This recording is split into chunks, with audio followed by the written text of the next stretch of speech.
Tetapi kalau secara internasional nanti mungkin dia namanya entah Poecilia, kan yang asli kan Poecilia reticulata. Nanti dia mungkin menyerahkan berbagai macam mana-mana itu, dia juga punya spesiesnya mungkin hanya Poecilia Spain, ya bisa saja secara ilmiah. Tetapi secara penampakan morfologinya dengan berbagai macam hasil persilangan ikan tadi menghasilkan keturunan yang cantik-cantik. Sehingga nanti ini paling mudah. Untuk RTL, implementasi ikan hias ini nggak butuh biaya banyak kalau Bapak Ibu mau coba implementasi untuk di sekolah nanti, ya. Sehingga dengan hibridisasi berbagai macam jenis ikan hias yang kecil-kecil yang murah meriah, Bapak Ibu bisa lakukan. Sehingga dengan melakukan hibridisasi ini, seperti tadi Pak Budi sudah katakan, kita memperoleh keturunan yang lebih baik. Bapak dan Ibu bisa memperoleh warna ikan yang berbeda dari keturunannya. Kemudian Bapak dan Ibu juga bisa melihat bahwa keturunan yang dihasilkan dari proses persilangan ini mempunyai ketahanan daya tubuh yang lebih baik. Atau Bapak dan Ibu bisa memiliki berbagai macam, ingat populasinya Bapak Ibu harus tahu ya. Paling dari Bapak dan Ibu kalau mau cari calon induk, pilihlah calon-calon induk belum yang matang dona. Jadi masih anakan. Jadi Bapak Ibu bisa tahu bahwa ini baru nanti akan pertama kali dipijahkan. Jadi itu untuk memudahkan. Jangan beli induk akhir. Karena kalau Bapak, iya, ya Pak Eko ya. Yang kelas 3 Pak Eko. Kelas 3. Akhirnya itu maksudnya. Iya, kalau kita beli induk, ceritanya mau beli induk ke toko ikan hias. Tukang ikan hiasnya tidak akan memberikan induk yang benar-benar masih perawan. Pasti sudah pernah dipijahkan. Nah, sementara seperti sudah katakan kemarin, semua ikan itu punya istilahnya masa reproduksinya. Masa reproduksi ikan itu tidak terus menerus, apalagi ikan hias yang kecil-kecil ini, ikan hias yang hanya masa usianya itu nggak lebih dari 2 tahun. Ya berarti kan masa reproduksinya nggak mungkin lebih dari 2 tahun lah ya, karena dia punya menopause juga ya.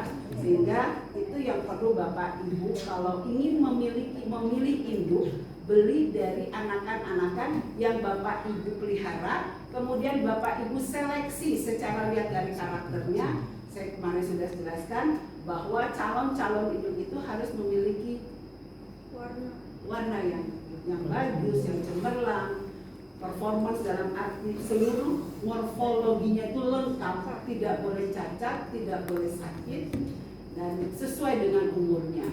Nanti dari itu Bapak Ibu baru besarkan dengan pemberian makan yang baik sehingga bisa dilakukan proses persilangan yang Bapak Ibu akan lakukan. Ya. Nah, sebagai fasilitas untuk praktik kita akan menggunakan ikan mas koki. Saya tanya siapa yang sudah pernah memijahkan ikan mas koki? Mas Eko yang budek. Belum. Masuk. Mas Eko sudah pernah memijahkan ikan mas koki? Kalau di rumah belum Bu, tapi kalau di sekolahan bareng-bareng anak udah pernah. Jadi sudah. Itu Mas Eko. Bu Sinta, Mas Eko sudah. Iya. Pak Asep sudah? Sudah, tapi tidak memijah gitu. Sempat juga mencoba memijah dari pasar juga beli, tapi ternyata tidak sampai memijah. Juga kita analisis kenapa apa gitu. Sehingga kita tidak memijah, kita kasih ecek juga, kasih kapal juga, ternyata tidak sampai memijah. Kenapa Pak? Berarti yang tidak perawan tadi ya. Mungkin juga pertama itu waktu itu kan mungkin ada sakit juga merah-merah. Oh, induknya tidak sehat ya. Juga sakit juga sehingga memang dia Induknya seleksi siap gitu. Dan ada setelah 1 minggu Bu, banyak itu bagus gitu. Bagus tulisan di sekolah. Banyak sekali bagus yang ya. Ibu, Silakan Bu Sinta mau bertanya. iya Bu, kalau kan sekarang Bu lagi yang heboh itu yang Sinta itu kana Bu, ikan katanya. Ikan kana. Nah, apakah itu endemik kita? Karena kan kalau ikan gabus kan dari kecil sudah kita makan. Tiba-tiba kok ada yang warna gitu, apa baru ditemukan atau seperti ini Bu, disilang-silangkan juga? Ikan kana itu ikan gabus bukan baru ditemukan sebenarnya. Dia kan ikan endemik perairan sungai di Kalimantan. Kemudian pada saat ukuran benihnya memang warnanya cantik, sama seperti ikan patin. Ikan patin itu waktu kecil-kecil cantik jadi ikan tapi betul tidak dikonsumsi. Nah kemudian ada kana yang impor juga ada. Tidak hanya ada beberapa kana gabus itu yang diimpor dari luar. Nah itu yang memiliki dari perairan-perairan yang di luar negeri itu yang memang jenisnya berbeda, sehingga berbeda warnanya. Kemudian dilakukan ya persilangan genetisasi tadi menghasilkan beberapa varietas kana yang berbeda. Harganya memang relatif saat ini lumayan. Ya. Kalau main di ikan hias itu memang enaknya kalau larva lele kan cuma nggak nyampe 100 lah kalau masih itu. Tapi kalau ikan itu kan bisa 2.000, 3.000 hitungannya lumayan. Ya. Ibu pernah melihat ikan sana? Karena anak-anak kan cerita Bu, jadi saya lihat di HP apa sih yang ceritanya begitu kan Bu. Oh ikan gabus ini seperti itu Bu, cuma tidak pernah lihat yang sampai warna gitu. Tapi ada anak saudara saya itu kan kuliah perikanan sampai minta duit banyak mau pelihara ikan itu gitu loh Bu. Jadi saya pun selama ini kan kita suka makan ikan gabus, nggak tahu ada yang warna seperti itu, apakah tiba-tiba ditemukan atau perairan kita memang sudah ada berwarna seperti itu gitu Bu. Iya. Di perairan kita kanannya agak beda. Oh iya kan Bu. Agak beda. Cuma kana itu kan dia karnivor, jadi pada saat dipijahkan itu telurnya kecil banget. Nah itu survive-nya sangat rendah. Jadi makanya harganya agak mahal karena agak sulit proses pemijahannya, sehingga populasi yang sedikit itu mengakibatkan harga yang cukup mahal untuk beberapanya. Nah kalau mau coba nanti ikan-ikan apa yang ada di wilayah ibu di Tapanuli. Saya di Air Molek Bu, Pasir Penyu. Ibu, iya. Ibu Cinta. Ini Bu. Ini Pak Eko nih masih muda mah. Dimarahin sama ibunya. Enggak kon. Apa di Rio sananya yang banyak sana bisa soalnya kalau ininya masing-masing daerah juga beda. Kalau kayak di Jawa kan ada limbata, triata gitu kan. Kalau di Kalimantan mungkin ada maru gitu, maru terus gitu. Kurang tahu saya Pak, karena kalau ikan gabus tahunya kan beli di pasar. Enggak tahu saya jenis ikan apa. Ini Bu, kalau perairan umum tuh apa tuh? Perairan sungai. Agak hitam ada, nanti yang agak coklat gitu. Biru nggak ada Pak. Yang punya. Oh nggak tahu. Belikan siapa ya? Belikan siapa? Bu Sarifah mau nanya. Oh. Karena Ibu. Ibu bertanya Bu, Nggak kelihatan Bu. Nggak kelihatan. perkenalkan diri dulu. Karena tadi Ibu bilang nggak pernah ngomong. Latihan dulu. Latihan dulu ya. Sebenarnya banyak yang mau disampaikan tapi Mau ditanyakan. kadang nggak lupa. Kenapa? Kenapa itu? Terpendam.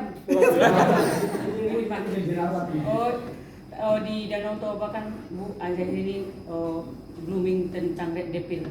Nah, Jadi itu sebenarnya ikan hias pandemik yang atau ikan konsumsi karena orang-orang yang di sekitar Danau Toba merasa ikan ini ikan predator. Jadi disuruh diharapkan untuk dihanguskan, diambil Dimusnahkan. karena ya dimusnahkan karena ini bisa menggunakan ikan asli di Danau Toba.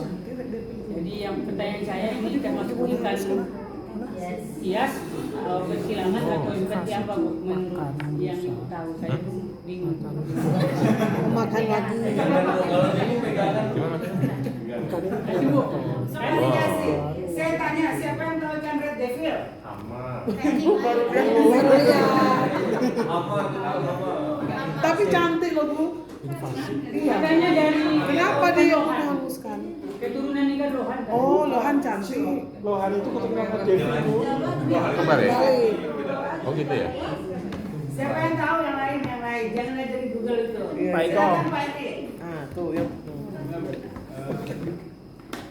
Manchester United. Dari ini dulu pas PKL di Balai Besar Sukabumi juga menjadi rumah juga. Jadi setiap masa kalah itu saya menanggapi di kolam itu kan saya PKL-nya di Kanila Sultana. Memang dia rangkus Cantik Lohan. sebagai ini kompetitor dalam makanya. Bagaimana kalau Ini dibuat Redepil. dia tersendiri habitatnya biar enggak mengganggu populasi yang ada gitu. Kalau dibuat jadi ikan hias mungkin luar biasa, warnanya kan bagus, Iya. cantik. Kan bagus ya. Ya, awalnya itu kan ya. Harus Karena yang liara nggak sanggup ngopeni, dilempar ke alam. dilempar ke alam. Ya, bisa begitu. Bisa jadi apa nanti itu sebagai proyeknya akan jadi Bisa. Jadi Manchester City. Proyeknya bisa kalau ibu mau bikin Red Devil. Red Devil ini kalau dijual di Cirata, ini juga tidak dipelihara ikan yang ada di perairan itu, ya. Seperti Pak Erik tadi kompetitor, kalau itu tidak dipelihara secara langsung, tapi bisa dikonsumsi. Karena enak juga dimakan seperti ikan nila. Warnanya juga merah. Ya, kalau udah ukurannya besar, ukurannya besar. Sebenarnya hampir satu family dengan bukan orectronus, dia masuk Bukan. ikan. Siapa tahu ikan red devil kenapa Pak Eko? Hah? Siklit masuk dalam siklit. Iya, kelompok siklit, tapi apa? Ya, bukan lohan.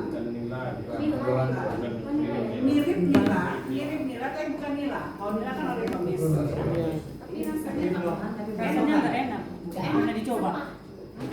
Iya. Sepa itu kayak mana sepa? Ya, tapi kalau dibuka Enggak manis. Sambal. Pas sepo. Sepat dulu. Sepo. dibungkus udah besar lagi. Sepo itu hambar. Dibandingkan dengan ikan yang Tawar, lain. hambar. Ya. Mujair. Bukan mujair. Kalau mujair kan asli dari Bapak Mujahid yang menemukan orang Jawa Barat. Pak Mujahid, ada sebut Pak Mujahid. Oh gitu ya. Sebenarnya itu ikan impor dari luar, terus dikembangbiakan, bukan dikembangbiakan sebenarnya untuk ikan hias. Memang untuk ikan hias awalnya. Terus kemudian mungkin dia kan sebenarnya karnivor, punya gigi yang runcing. Kalau Bapak Kayak piranha gitu Bu, piranha. bukan piranha tapi Mudah mudah. Karena hampir sama kayak nila juga, Iya. mudah berkembang biak. toleransi air tuh Iya, sangat-sangat mudah dikembangbiakan, tetapi memang tidak dibudidayakan karena giginya tuh apa ya? Kalau yang Bapak lihat giginya kalau semakin besar, giginya hampir sama kayak kalau ibu bilang piranha, tapi bukan piranha. Ya. Tapi kalau nanti ibu mau bikin implementasi project Red Devil, tapi ibu harus punya prospek pasarnya. Ada nggak yang mau beli Red Devil? Sedangkan di Danau Misalnya Toba untuk udah produk dibuang. olahan dia Bu, diolah menjadi Jadi kan dia. dari sama Padahal di Danau Toba sudah mau dibuang Oh, gitu. di sekolah Bu, mohon izin, di sekolah kan kita kerjasama dengan OCP Maharani membuat produk Red Devil ini biar mempunyai nilai guna yang bagus dengan produk olahannya. Iya, itu bagus ibu. Untuk kalau ibu ngambil pengolahan hasil perikanan, ya. Sementara kita kan ini berbeda ikan. Jadi nanti implementasinya jangan Red Devil untuk bikin Langsung dijual.